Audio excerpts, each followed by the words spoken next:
Hi, I'm making a series breaking down this Lakers 22-23 roster. We'll go through each and every player at each position, talk about their background, fit on the team, and what their individual goals are for this season. So to get started here, for the shooting guards, we have Max Christie. He's 19 years old, 6'6", 190 pounds. Last year in college, he averaged 9.3 points a game on 38% from the field and 32% from three. So Christie was a one and done at Michigan State. Then he later got drafted by the Lakers at 35 overall this past offseason. Now, his defense potential is definitely there. He's got half a block and half steal per game, and he's super quick at 6'6". On offense, though, he's super raw. The athletics is there, the speed is there, and he does take shots on all levels. The numbers are just super rough, though. The Lakers are seeing potential, and look, if you take a look at the free throw percentage, it's at 82%. There's some potential there, so maybe it's more about the type of shots he's taking, not necessarily his ability to make those shots. Max this season has got to focus on refining that offensive game, focus on efficiency. It's going to be tougher too with the increased competition here at the NBA stage. And also, they're just like 2 feet deeper three-point line, that's tough too. He's going to have limited play too, so he's going to have smart shot selection and shoot efficiently from three if he wants to get any minutes at all. And play hard on defense, continue getting those steals, those blocks. He's on a 2-year deal. He didn't end up getting one of those two-way contracts, so he'll be in the NBA, but that's going to be a little bit tough to show, I'm this guy when you're always against this super hard competition, maybe not getting too much opportunity. That said, the Lakers did see something in this guy, so I'm excited to see what he brings this season. Next up here, we got Kendrick Nunn. He's 27 years old, 6'2", 190 pounds. 2 seasons ago with the Miami Heat, he averaged almost 15 points a game on 49% from the field and 38% from three. That's some efficient scoring. In the past, availability has been a big issue for Kendrick here. He's averaged 61 games in his 2 seasons in Miami, and then he was just out for the entire year with the Lakers last year. In the playoffs too, he's always struggled to keep up the same efficiency that he had in the regular season against the tougher competition. On defense, he's not much on ball, but he can get deflection, steals, and he actually averages 0.9 steals a game for his career, which is quite promising as an off-ball, come in and steal this ball defender. As for his game, he's a scorer and a shooter, crazy good at putting the ball in the hoop with that speed and skill combination. So this season, Nunn's going to have to prove that he can play in the playoffs and keep that efficiency up. The Lakers are always trying to make the playoffs and contend for championships. It doesn't really seem like they're in that inner circle right now, but who knows? We'll see how the season unfolds. If LeBron and AD can stay healthy, maybe figure out what's going on with Russell Westbrook. Something's actually going to happen there. Anyways, he's going to be asked to play some good playoff minutes here, and he really struggled with that in his time in Miami. His three-point percentages in the playoffs dropped by 9% and 7%, but in the 2 seasons he was there. And that just makes you totally unplayable when that's your role there, is to score efficiently. Now, as for the fit on the team, I like how he fits on the Lakers on offense. Defense, he's not much on ball, but maybe he can do a few things, team defense. We'll see what he can do to replace what Malik Monk gave them last year. They definitely like that. The team does need shot making, and especially from the three-point range.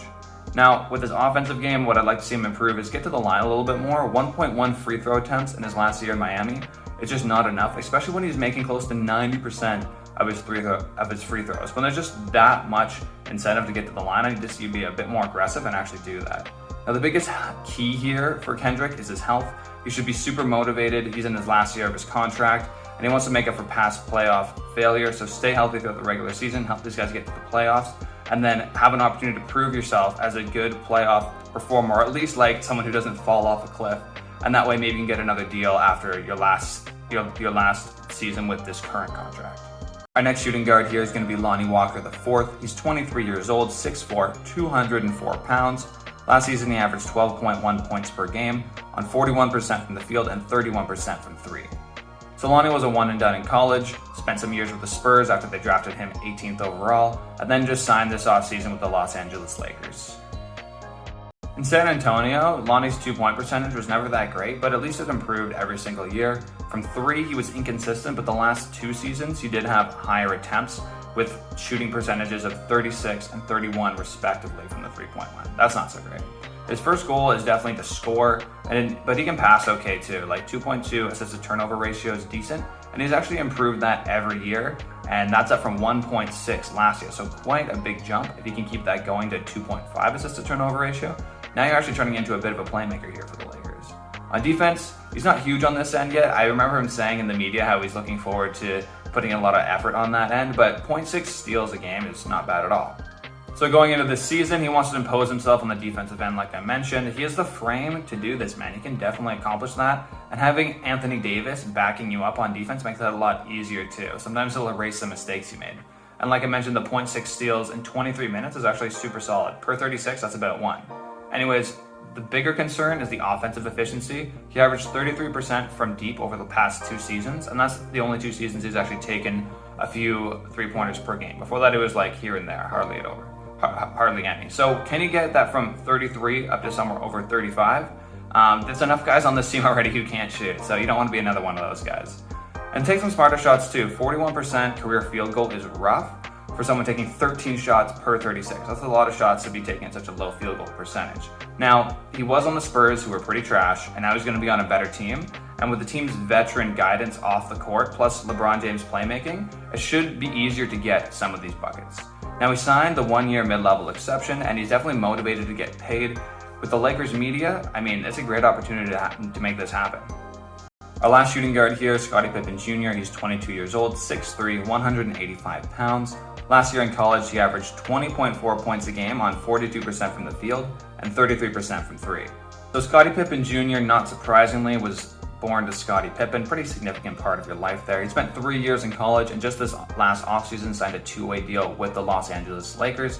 Now in the past, he's been a scorer of the ball. In college, 20 points a game on okay efficiency, but he's not a natural playmaker, only a 1.3 assist to turnover ratio, which is kind of rough when you're racking up 4.5 assists per game. That means you got 3.4 turnovers, right? He is a smart dude though, and on defense, he racks up 2 steals per game. Like that's just absolutely insane. So he's got a lot of potential there as the defender off the ball, but also, you know, that shows his court vision. Maybe he can translate that into some offensive potential too. This season's going to offer a ton of growth for Scottie Pippen Jr. He's going to get to do a ton of different things, right? So he'll tear it up in the G League, get easy steals for transition buckets, get that field goal percentage up, and focus on playmaking to at least get the assist to turnover ratio up to 2. And then other times he's going to be trying to fit into the NBA roster. So smart shot selection, making the right obvious pass, speed in transition, get deflections on the defensive end to start that fast break going. Now, he definitely has play-up potential. There's a lot of unproven guys on this roster, and unproven with their fit on the roster and unproven on how they fit with LeBron and AD specifically, and possibly Russ too, don't forget about him. Now, Pippen is going to have more slack than the others and more chances throughout the season because he's on that G League deal. If he's not playing well, they'll just send him down to the G League for some months. Some other guys like Max Christie, if he's just playing like garbage, well, they can't send him down to the G League, so they might just have to end up cutting him. This gives Pippen a lot more opportunity to show improvement throughout the year, whether he has, you know, a good start, slow start. So a little bit less pressure and a little bit more time to prove himself for this team. So there's a ton to be proven from these 4 players here on the Lakers at the shooting guard spot. Now Kendrick Nunn definitely has accomplished the most. He's spent 2 actual seasons in the league, but he just missed a full off season. He's had playoff failure in the past. But he offers a lot of scoring and shooting. Max Christie, he's got the athletics and the potential there, but he's super raw and like the efficiency it was lacking in college. How's that going to go in the NBA where the 3-point line is further back and the competition is just way tougher? Walker, he's got the frame for D at 6'4", 204 pounds, but that offense is a bit suspect, and we don't know if he's really going to put in that effort. And actually, even if he does, is he going to be improving a ton on that defensive end? Who knows? Pippen, he should be tearing it up in the G League and could actually make the rotation by the end of the year. We'll see where his ceiling lies. It's clear the Lakers are taking a ton of swings here at shooting guards. They're all kind of high-risk plays. None of these guys are proven. They're hoping one works out this year, maybe one works out down the line. As for needs on the team out of this spot, efficient shooting is definitely one, and that'll favor Kendrick Nunn. And also solid defense. That, I think, favors Lonnie Walker the most. Anyways, I hope you enjoyed this shooting guard breakdown. If you missed the point guard video, you can watch it here, and I'll see you next time. Peace.